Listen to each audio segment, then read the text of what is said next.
안녕하세요. 미애런입니다. 제가 얼마 전에 방송 촬영을 하나 했는데 아무래도 가장 궁금해 하시는 게 항암 치료 받았을 때 부작용이랑 후유증이시더라고요. 그래서 오늘은 제가 항암 치료 중에 겪었던 부작용들이 뭐가 있었는지에 대한 경험을 공유드리고 다음 영상에서는 지금까지도 겪고 있는 후유증들에 대해서 한번 말씀을 드려볼까 해요. 지금 식단이나 운동법 같은 것도 뭐 차근차근 한 번씩 올려보고요. 항암 후유증은 사람마다 모두 다르게 나타날 수 있으니까 이런 후유증도 있구나. 나도 이거 똑같이 겪었었는데 하시면서 참고만 부탁을 드립니다. 저는 워낙 겪었던 부작용들이 많아서 줄이고 줄여봐도 번호가 16개나 되어가지고 거두절미하고 빠르게 한번 시작을 해보겠습니다. 첫 번째는 탈모, 눈썹, 그리고 속눈썹 등등이에요.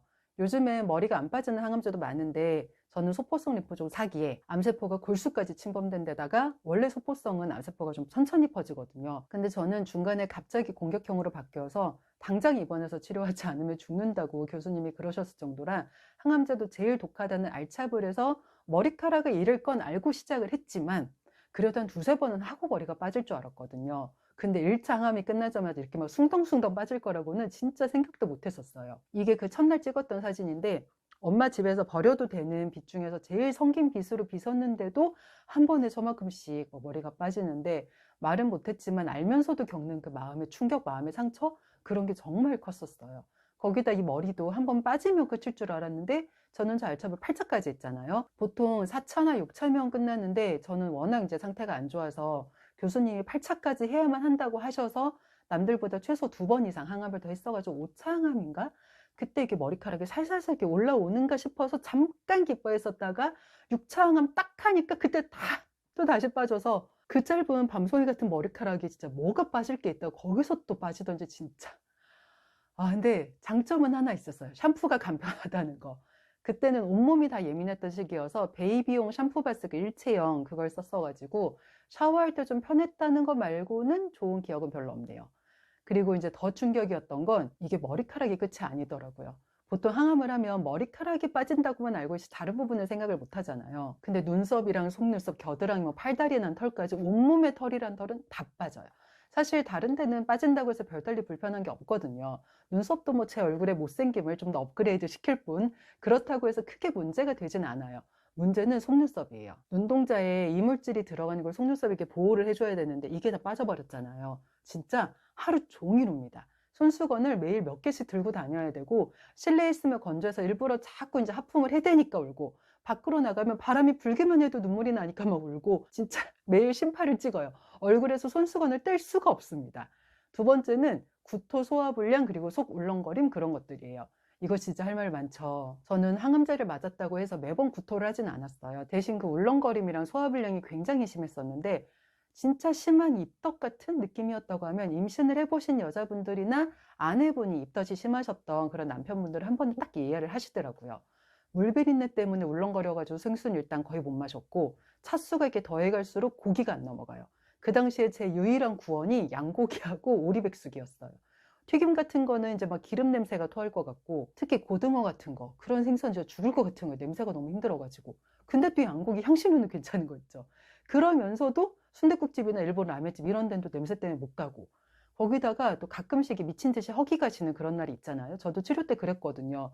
그래서 그런데 좀 든든하게 먹었다 싶으면 못해도 한 이틀은 소화불량으로 정말 고생을 많이 하니까 소화가 안 돼요. 막 위가 막 계속 콕콕 찌르고 등 전체로 막 근육통 오고 막 몸살 기운처럼 미열 오르고 막 그러니까 무서워서 뭘 먹지를 못하겠고 근데 또 병원에서는 몸무게 빠지면 안 된다고 뭐라도 먹으라 그러고 근데 또 먹으려고 하면은 왜 이렇게 냄새가 강한 음식들이 많은지 와 진짜 막 나중에는 울렁거림이 너무 심해져가지고 며칠간 막 프라푸치노 이런 거 있잖아요. 그린티 프라푸치노 아니면 과일 슬러시 이런 것만 마시면서 산 적도 있었고 그래도 이제 그런 울렁거리는 거나 속게 뒤틀리는 걸 좀 많이 가라앉혀 줬거든요. 그거하고 우유에 이렇게 시리얼 마른 거 그런 걸로 막 연명을 했던 기억이 지금도 생생합니다.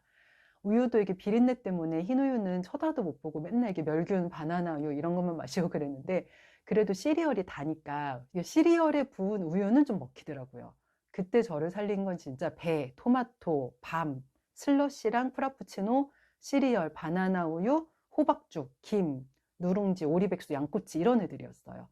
그러니까 이 영상을 보시는 보호자분들도 먹는 걸로 환자분들한테 너무 스트레스를 주지 않으셨으면 좋겠는 게 그 음식이 건강한 걸 몰라서 안 먹는 게 아니에요. 그냥 안 먹혀요.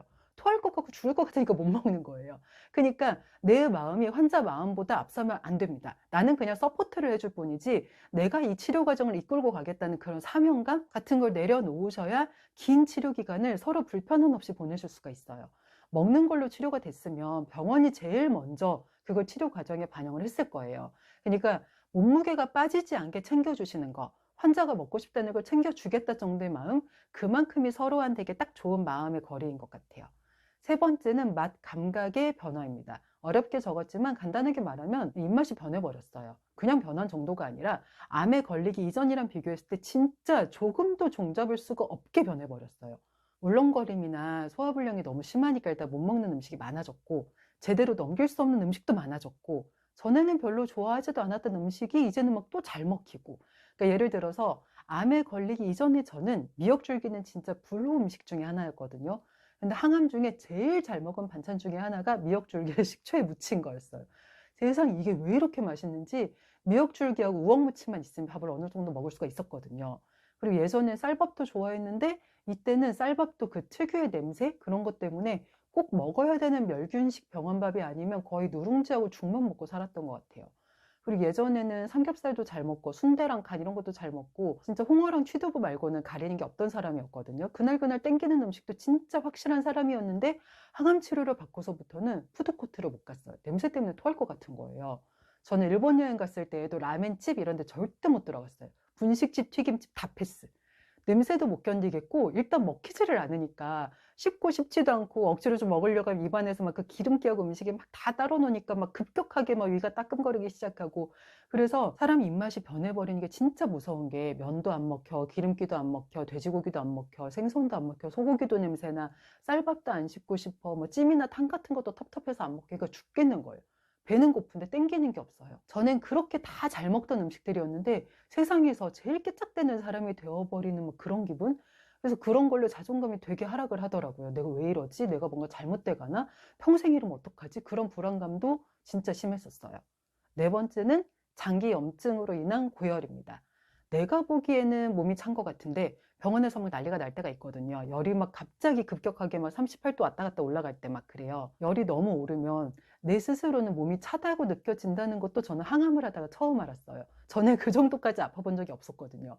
저 같은 경우는 항암 중에 이렇게 고열이 몇 번 있었는데 그중 한 번은 결장의 염증이 생겨서 그랬다고 했었고 근데 그게 1차 항암을 하자마자여서 더 무섭고 그랬었죠. 첫 항암부터 이러면 두 번째부터는 어쩌나. 근데 처음 힘들어서 그랬는지 두 번째는 약간 수월하게 지나갔지만 그 후부터 다시 힘든 상황들을 막 반복을 하다가 8차 항암했을 때 다시 또 한 번 고열이 몸을 치고 지나갔거든요. 그때 원인을 찾는다고 몸에서 피를 12병이나 뽑아가시고 사진 보시면 아시겠지만 그냥 주사기 12개가 아니라 진짜 12병을 뽑아가셔가지고 저게 얼레벌레 하다가 2병 뽑히고 나서 찍혀서 10병이에요. 총 12병을 뽑혔어요. 전신에서. 거기다가 항생제도 한 번에 안 들어가지고 그 아픈 항생제 테스트 막 계속하고 두 종류의 항생제를 막 때려 부은 다음에서야 간신히 열이 잡혔는데 그러고 보니까 저 때도 무슨 장기 쪽에 무슨 염증이 생겨서 어쩌고 뭐 그러셨던 것 같은데 너무 정신이 없어가지고 어디에 무슨 염증이 생겼었는지를 여쭤보질 못하고 넘어갔었네요. 다섯 번째는 불면증과 붓기입니다. 자, 대망의 불면증 나왔습니다. 사실 저는 원래도 잘 자는 편은 아니었어요. 잠기도 밝고 잘 뒤척이고 침구에도 좀 살짝 예민한 편이고 혼자 살 때는 또 혼자 잔다는 그 무서움 같은 게 좀 있거든요. 그나마 이제 고양이를 키운 이후부터는 그런 게 살짝 나아지기는 했지만 그렇다고 이제 그게 완전히 없어지지는 않은 그런 상태. 그래서 결혼 전에는 여러 이제 환경적인 요인이랑 성격적인 요인 때문에 좀 얕게 자고 결혼 후에는 전 남편은 코골이 때문에 아예 처음부터 서로 각방을 계속 썼어서 임신 기간에는 그냥 제 입덧이랑 몸 불편한 것 때문에 얕게 자고 애를 낳은 후에는 저희 애가 밤낮이 바뀐 애라서 그래서 제대로 못 자고 그러다 보니까 저는 그냥 얕게 자는 그런 사람이 되어 있더라고요. 근데 얕게 자도 뭐가 됐든 누워서 잠은 자는 거잖아요. 비록 아침에 내가 눈을 떴을 때 눈이 막 시큰거리고 뻑뻑하고 머리는 띵하고 몸은 무겁고 그래도 내 힘으로 잠은 잤단 말이에요. 근데 항암으로 생긴 불면증은 그냥 그 차원을 벗어나요. 뭘 어떻게 해도 잠이 안 옵니다. 몸은 졸린데 막 잠이 잘 안 든다 이런 수준이 아니라 그냥 온 몸과 정신이 말똥말똥해요. 한 이틀 정도는 내가 잠을 못 자고 있다는 걸 몸이 못 느낄 정도로 그냥 계속 몸이 가볍고 밤을 샐 수 있고 뭐 3일씩 못 잘 때도 있고 그러니까 병실에서 저만 못 자는 것 같으니까 그건 또 그것대로 괴롭더라고요. 전 그래서 꽤 초반부터 불면증 약을 처방을 받았었고 이후에도 정신의학과랑 협진해서 장기 처방을 받았어요. 장기 처방을 받으려면 정신의학과 협진이 필수거든요. 효과도 좀 다르고요. 그러니까 저희 교수님이 주시는 게 약간 수면 유도제 정도의 파워라면 정신의학과 협진에 받는 약은 이게 뭐랄까, 나는 약을 줄 테니 너는 쓰러져서 자라, 뭐 그런 수준의 약이라서 보통 사람들은 그 정도 강도면은 최소 하루 넘게 정신을 못 차리고 잘 거랬는데, 저는 그걸 먹고서도 한 밤 12시쯤 자가지고 아침에 7시 반쯤 깼으니까 불면증의 강도가 굉장히 심한 축에 속했었어요. 거기다가 이 불면증 약도 나한테 이게 맞는 약을 찾기 위한 여정이 꽤 필요하거든요. 저도 저한테 맞는 약을 찾는데 한 달? 그러니까 처음 협진을 받았을 때 2주 만에 그걸 못 찾아가지고 다음에 계속 추가 테스트를 또 하고 또 하고, 그렇게 거의 한 달 만에 어느 정도 포기할 부분은 좀 포기를 하면서 정착을 했던 것 같아요. 약을 찾는 초반에는 약이 안 맞아서 막 갑자기 막 폭식하고 더 못 자고 난리도 아니었거든요. 그래서 불면증도 그냥 협진을 하고 약만 받는다고 끝나는 게 아니라 이 부분도 어느 정도 각오를 하고 그 기간을 견뎌주시는 게 좋습니다. 그리고 붓기도 달고 살아야 돼요. 못 자서 붓는 것도 있지만 기본적으로 그 스테로이드하고 수액 때문에 붓는 게 저는 제일 컸던 것 같아요. 항암을 하면 선택을 하라고 하거든요. 스테로이드를 약으로 먹을지 아니면 링골을 맞을지. 저는 이제 그때 물비린내 때문에 생수도 잘 못 마시고 울렁거림 때문에 막 너무 고생을 했던 사람이어서 무조건 주사로 맞겠다고 그랬더니 그거랑 뭐 수액까지 합쳐져가지고 항암만 하고 나면 거의 막 2, 3kg가 며칠 사이 계속 왔다 갔다 했었어요. 몸에 용액이 그만큼 이제 들어왔다가 빠져나갔다가 하는 거죠. 문제는 이제 그만큼 피부가 자꾸 늘어났다가 줄어들었다가 하니까 계속 간지럽고, 몸에 이제 수액이 대용량으로 들어왔다가 한꺼번에 또 막 빠져나갔다가 하니까 항암만 하고 나면 발이 막 코끼리 발처럼 붓고, 막 손가락도 퉁퉁 붓고, 손등도 붓고, 팔도 붓고, 피부 막 갈라지고, 몸도 무거워지고, 그러니까 무릎이랑 허리도 막 엄청 아프고, 그래서 그 붓기도 참 힘들었던 기억이 나네요. 여섯 번째는 구내염, 인후염, 뭐 감기, 그리고 헤르페스. 이건데 사람 몸에서 가장 약한 기관이 있다면 그 중 하나가 바로 입 안이에요. 그만큼 면역력이 떨어짐과 동시에 제일 먼저 영향을 받는 것도 구강이고 제일 심하게 영향을 받는 것도 구강이라서, 저는 심할 때는 병원에서 구내염이랑 인후염 생기면 이게 가글처럼 하라고 주는 탄튬이라는 게 있어요. 스프레이 말고 가글인데 이게 꽤 독해요. 염증을 잡아주는 가글이라서 맵고 독하고, 그런데 이걸 하루에 한 통씩 쓰던 차수도 있었고, 그만큼 구내염은 그냥 3년 내내 거의 달고 살았고, 목이 따끔따끔거리는 거라 인후염이랑 감기도 정말 자주 걸렸고, 입술 헤르페스도 되게 자주 올라왔었고요. 잇몸도 이렇게 항상 부어 있어가지고 그때는 치약도 아이허브에서 이제 가장 맵지 않은 성인 유기농 치약을 골라서 그것만 사용하고, 칫솔도 환자용 칫솔 있잖아요. 힘 조금만 주면 이렇게 칫솔 목 구부러지는 거, 그것만 썼어요. 가글도 이렇게 제로 가글만 쓰고, 여하튼 게 조금만 맵거나 자극이 있으면 입 안이 너무 아파서 막 눈물이 났거든요. 그래서 입은 그냥 성할 날이 없구나 하면서 버티시는 게 차라리 더 나으실 수도 있습니다. 일곱 번째는 변비와 시옷인데, 저는 변비가 아예 없던 사람이었어요. 먹으면 먹는 대로 화장실을 정말 잘 가던, 그러니까 되게 효율이 좋은 몸이었거든요.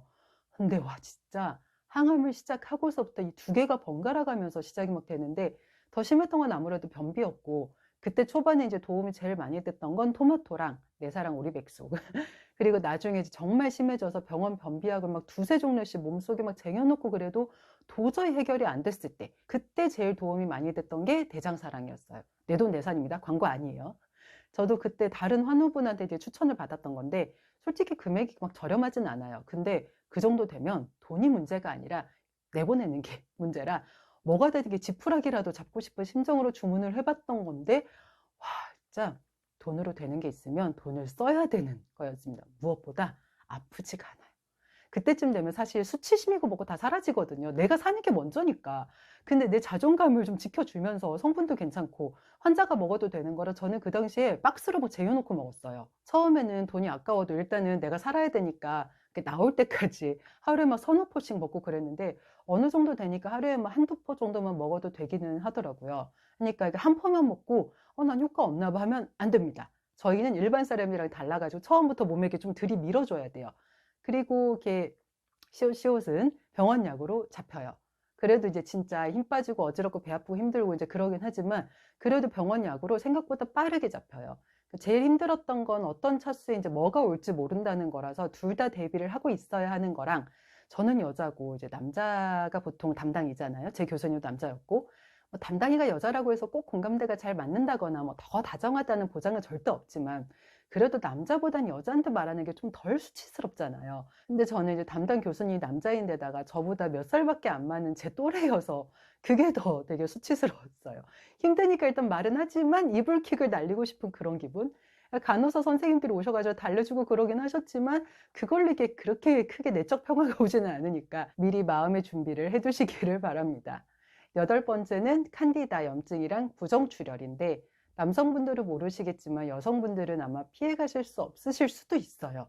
제가 위에서 저는 변비도 없던 사람이라고 말씀을 드렸잖아요. 저는 거기에 생리통도 없었고 29일 주기로 따박따박 날짜도 되게 잘 맞던 사람이었거든요. 근데 이제 원래 좀 얕게 자던 사람이어서 면역력이 좋지는 못했었기 때문에 결혼 전에 회사 다닐 때에도 야근을 좀 자주 한다거나 행사가 많다거나 이제 그러면 칸디다는 이제 꽤 자주 알았었고, 특히 임신한 다음에 전 남편이 돈벌이를 제대로 못 해가지고 거의 다 제 월급으로 먹고 살아 있어서 임시 이제 9개월, 3주차까지 회사를 다닐 수밖에 없어서 육아휴직 낸 다음에 진짜 얼마 안 있다가 바로 애를 낳아가지고 임신 기간에도 칸디다를 달고 살았었어요.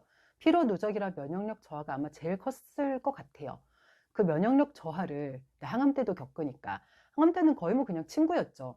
거기다 저는 이제 항암을 하면 생리가 아예 멈출 거라고 생각을 했거든요. 실제로도 꽤 오래 멈춘 적이 있었고, 근데 그러다 한 번씩 크게 부정출혈이 오는 거예요.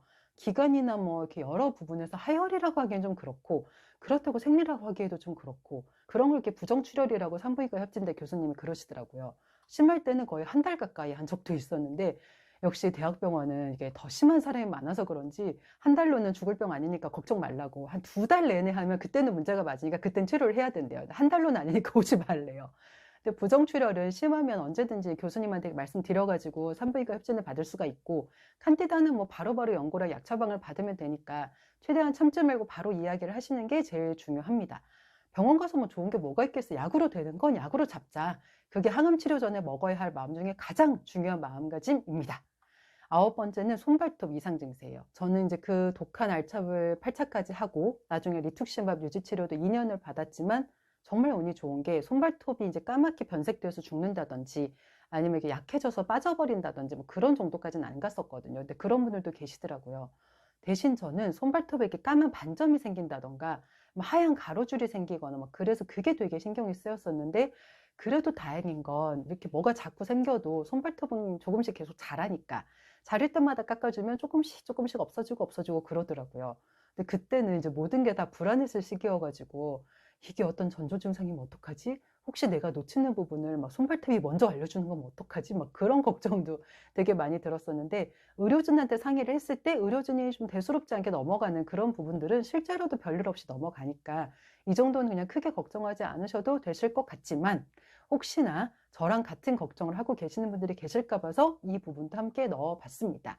열 번째는 몸과 두피의 식은땀이랑 열이에요. 이건 진짜 할 얘기가 많은 게, 제가 1차 항암이 끝나고 나서부터 바로 머리카락이 빠지기 시작을 했고 항암은 총 3년을 했다고 말씀을 드렸잖아요. 이 3년의 시간 동안 저와 함께 한 게 바로 두피의 식은땀이랑 열이었습니다. 머리에서 얼마나 계속 열이 나면 식은땀이 배어나오는지 3년 가까이 베개에 수건을 항상 따로 깔고 잤었고, 어떤 때는 그 수건 하루에 4~5짝씩 갈면서 누워있기도 했어요. 식은땀이 너무 많이 나니까. 똑바로 누우면 뒷머리가 막 뜨끈해지면서 거기서 식은땀이 나고, 그래서 왼쪽으로 누우면 왼쪽 옆머리가 막 뜨끈해지면서 또 식은땀이 나고, 그래서 또 오른쪽으로 돌아 누우면 또 여기 두피가 뜨끈해지면서 또 식은땀이 나고, 그래서 다시 또 똑바로 누우면 또 뒷머리가 뜨끈해져 또 식은땀이 나고, 이게 무한 반복이니까 아무리 수건을 아끼고 싶어도 식은땀 때문에 그럴 수가 없는 거예요. 그리고 이게 또 그냥 더워서 흘리는 게 아니라 식은땀이잖아요. 몸 안쪽에 어딘가에서 안 좋은 성분이 두피로 이렇게 배어 나온다는 의미니까 그런 수건에 계속 머리를 대고 있기도 찝찝하고, 그래서 병원에 있을 때는 병원분들한테 좀 되게 죄송했지만 베개 커버를 진짜 자주 갈았고, 심할 때는 수건을 여러 장 계속 빨아가면서 말려서 돌려쓰고 돌려쓰고, 집에서도 저 때문에 수건 빨래 계속하고 그랬어요. 근데 그게 두피만 그렇냐? 아니에요. 몸도 똑같아요. 갑자기 막 추워져서 떨다가 또 갑자기 막 체온이 오르면 식은땀이 쭉 나는데 그게 양이 적질 않아가지고 순식간에 병원복이 축축해질 정도로 식은땀이 훅 올라오거든요. 그럼 또 병원복을 갈아입어요. 근데 또 몇 시간 안 있다가 또 그래요. 근데 저는 혈관이 얇아서 항암제를 이렇게 팔로 맞다가 혈관이 터지면 팔이 괴사된다고 심장 옆에 케모포트를 심고 거기다 주사 바늘을 꽂아서 다이렉트로 항암제를 투여했단 말이에요. 그래서 이번 기간에는 여기에다 항암제를 맞고 수액 맞고 항생제 맞고 나중에 이제 관 막히지 말라고 헤파린까지 주입하고 그러니까 이리로는 물이 들어가면 절대 안 돼서 감염될 수가 있거든요. 그래서 아무리 식은땀이 나도 샤워를 할 수가 없었어요. 그때 진짜 많이 썼던 게 환자용 샤워 타월이었습니다. 물티슈 정도로는 진짜 택도 없고, 머리 한번 식은땀 나면은 머리카락 없으니까 대충 쭈그리고 앉아서 베이비 샴푸 이렇게 씻고 닦아도 되지만 몸은 샤워를 못 하잖아요. 그러니까 입원하실 때 샤워 타월을 챙겨 가시면 되게 좋고 집에도 항상 쟁여 두시면 진짜 좋아요. 진짜 쓸모 많거든요. 두피도 항암 모자 여러 개 사셔 가지고 번갈아 가면서 쓰고 빨고 그러시면 좋고, 집에서는 근데 대부분 모자를 벗고 있으니까 수건 빨래 진짜 열심히 하셔야 되고. 저는 이제 그때 베이비용 세탁세제 따로 사용하고 제 빨래는 다 따로 돌렸어요. 이건 이제 혹시 몰라서 참고용으로 말씀을 드립니다.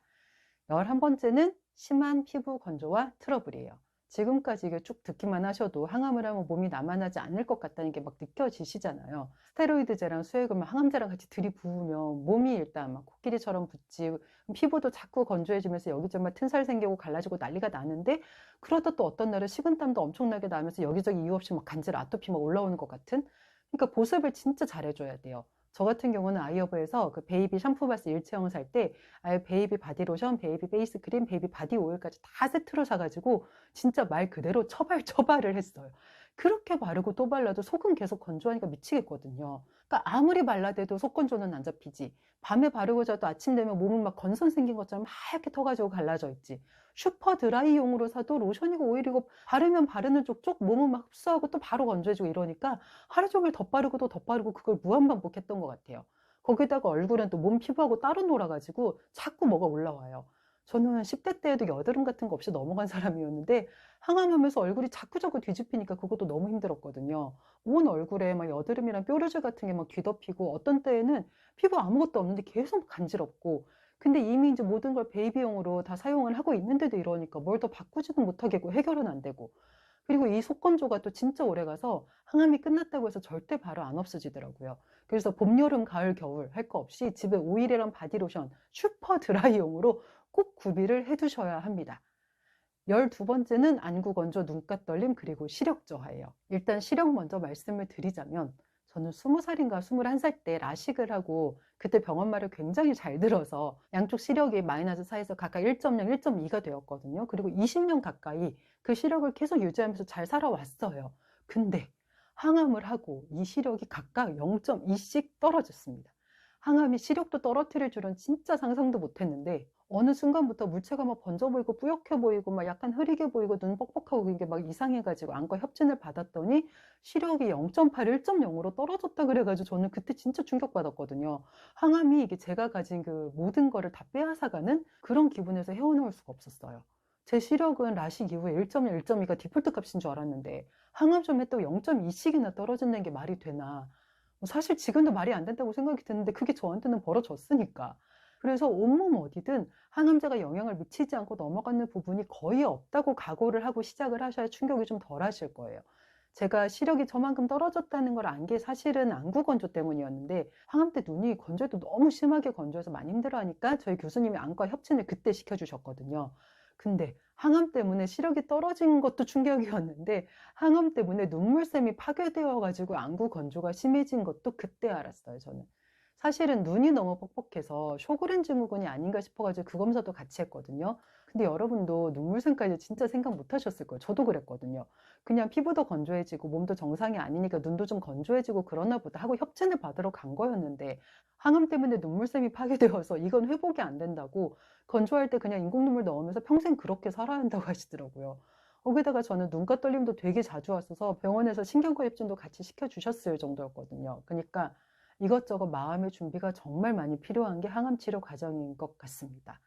13번째는 대상포진이랑 신경통이에요. 제가 협진을 진짜 많이 받았다고 말씀드렸잖아요. 안과, 피부과, 소화기내과, 정형외과, 신경과, 정신의학과, 이비인후과, 통증의학과, 재활의학과, 산부인과, 그리고 처음에 조직검사랑 케모포트 넣고 빼고 할 때 외과 협진까지 했으니까 안 거친 데가 없을 정도로 진짜 온 병원을 다 돌아다녔거든요. 그리고 면역력을 챙기라고 가장 많은 주의를 받은 것 중에 하나가 바로 피부과였는데, 저는 지금까지 대상포진은 다 수포가 올라와야지만 대상포진인 줄 알았는데, 그래서 맨 처음에 대상포진이 생겼을 때 다리 전체 그냥 신경통이 생긴 줄로만 알고 넘어갔다가 병을 키웠던 사람이 바로 저예요.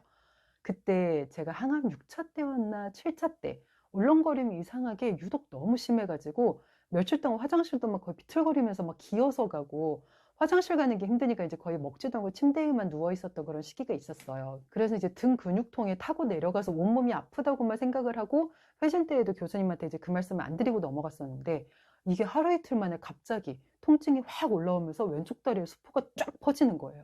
그래서 교수님한테 왜 이제서야 말을 한 거냐고 막 혼나고 그렇게 막 바로 피부과 협진을 받았더니 이전에도 혹시 이런 통증이 있었냐? 있었다. 근데 그때는 이런 수포는 올라오지 않았고 이런 수포는 이게 처음이다. 그러니까 수포가 올라오지 않았던 대상포진이었다는 거예요, 그때. 그래서 나 회사 다닐 때에도 야근 많이 하고 힘들면 자주 이랬는데 그럼 그것도 대상포진이었냐고 여쭤보니까 맞대요. 신경통이 아니라 그것도 다 대상포진이었대요.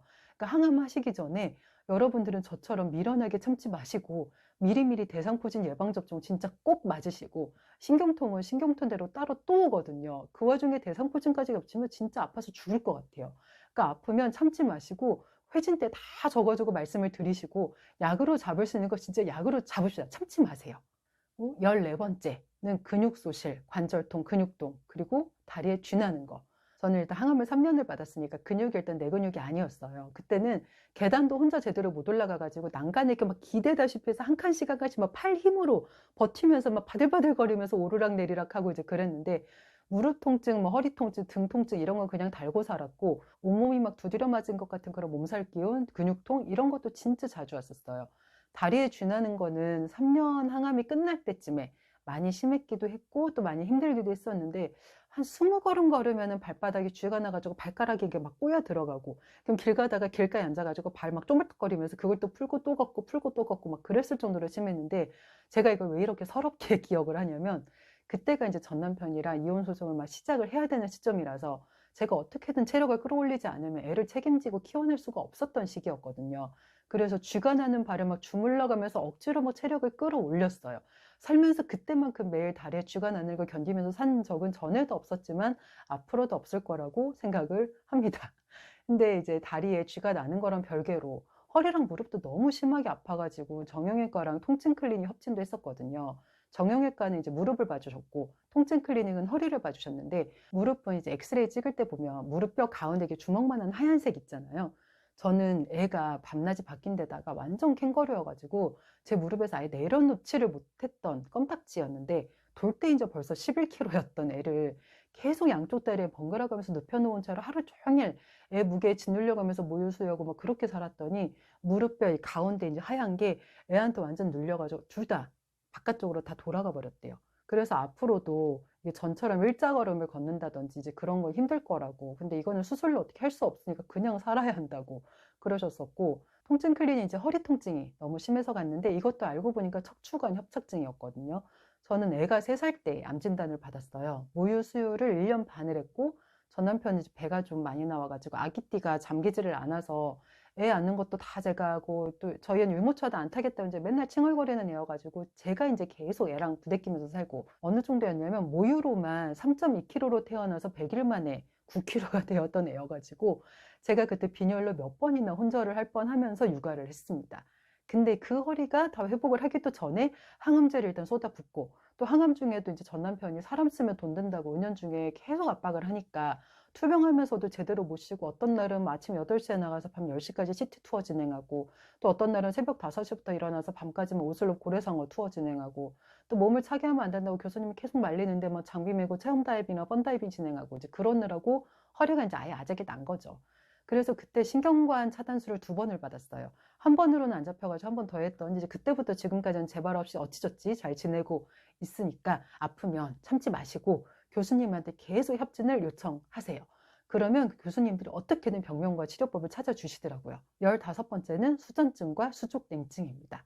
제가 안구건조 때문에 쇼그렌 증후군 검사를 받았다고 말씀을 드렸는데 이 수족냉증 때문에는 레이노 증후군 검사까지 받았어요. 손발이 그냥 말 그대로 얼음장이었거든요. 수전증은 숟가락으로 국을 이제 제대로 떠먹지도 못할 정도여서 죽이나 카레 같은 좀 걸쭉한 거 아니면 한동안 그냥 국물은 쳐다도 안 보고 살았던 것 같고 어차피 다 흘릴 거 내가 먹겠다 용 쓰지 않겠다 뭐 이제 그런 마음. 그리고 수족냉증은 저는 일단 손발 찬 정도가 굉장히 심했고 한여름에도 수면 양말을 신지 않으면 발이 어는 느낌이 들어가지고 걷는 것도 막 어그적거리면서 걸을 정도였어요. 거기다가 이제 손가락 색이 하얗게 이렇게 질리는 것처럼 변하기도 하고 발은 또 막 새파랗게 변하고 그래가지고 교수님이 체온부터 여러 걸리는 부분이 좀 있다고 협진을 시켜주신 거거든요.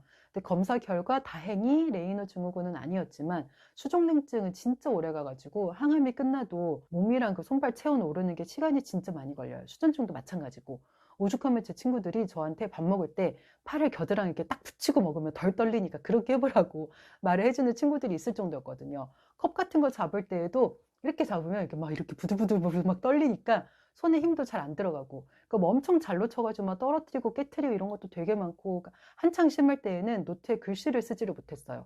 손이 떨려가지고 볼펜을 제대로 쥘 수가 없었거든요. 근데 나중 되면은 조금씩 좋아진다고는 하는데 그때는 그게 너무 오래 가니까 무섭고 힘들고 그랬거든요. 특히 체온은 내가 잘 조절해야 되는 거라서 병원 입원하실 때 수면 양말이랑 뭐 담요, 털조끼 이런 거, 날씨 좀 쌀쌀해진다 싶으면 바리바리 싸가시는 게 좋아요. 언제 어디서 내가 추위를 느낄지 그건 진짜 아무도 모르는 거더라고요. 그 16번째 대망의 마지막, 이유 없는 미열, 두통, 그리고 편두통입니다. 미열은 그냥 내 친구라고 생각하고 지내야 되고, 두통이랑 편두통도 생각보다 꽤 자주 와요. 저도 그때 혹시 몰라서 집에 애들비를 상비를 해두고 살았거든요. 문제는 안 그래도 먹는 약이 많은데 두통약이랑 편두통약도 다 따로따로 먹어야 된다는 거라, 어차피 머리가 아픈 거니까 약이 다 비슷비슷할 것 같은데 안 그러거든요. 두통약 먹으면 진짜 딱 그 두통만 잡히고, 편두통약을 먹으면 딱 그 편두통만 잡혀요. 거기다가 어떤 약으로 어떤 부작용이 추가로 동반될지 모르니까 다 따로 먹어봐야 하거든요. 실제로 저도 8차 항암 때 고열이랑 두통이랑 편두통이 한꺼번에 갑자기 막 저를 덮친 적이 있었는데, 그때 대상포진도 함께 오고.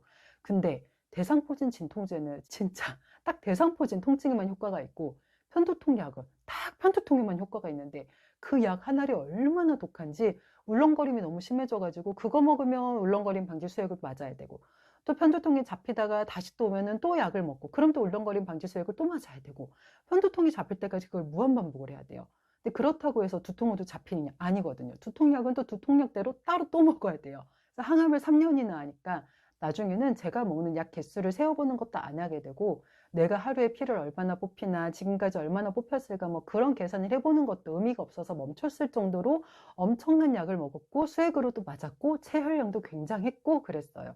그나마 방사능 치료 없이 항암 치료만 한 건데도 제일 독하다는 알차를 일단 8차나 했고, 또 리투시마 항암 유지 치료를 2년을 더해서 거의 3년을 받았기 때문에 부작용 종류도 그렇고 그 정도도 더 심하지 않았나, 뭐 그런 생각을 해봅니다.